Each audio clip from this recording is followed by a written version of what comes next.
আসসালামু আলাইকুম এভরিওয়ান। আপনারা অনেকেই জানেন যে রাসেলস ভাইপার বাংলাদেশের বিভিন্ন প্রান্তে ব্যাপকভাবে ছড়িয়ে পড়েছে।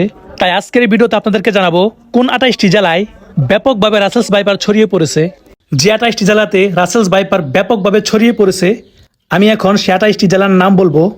তার মধ্যে হচ্ছে নওগাঁ, চাঁপাইনবাবগঞ্জ, রাজশাহী, নাটোর, পাবনা, দিনাজপুর, কুষ্টিয়া, মেহেরপুর, চুয়াডাঙ্গা, ঝিনাইদহ, যশোর, খুলনা, রাজবাড়ী, ফরিদপুর, মাদারীপুর, শরীয়তপুর, মুন্সিগঞ্জ, ঢাকা, মানিকগঞ্জ, বরিশাল, ভোলা, পটুয়াখালী, ঝালকাঠি, চাঁদপুর, লক্ষ্মীপুর, নোয়াখালী ও চট্টগ্রাম। আর বাকি জেলাগুলোতে যে এই সাপটা ছড়ায় নাই তার কোনো নিশ্চয়তা নেই, কারণ এই 28টি জেলায় সাপ দেখা গেছে বিদায় এগুলা চিহ্নিত করা হয়েছে।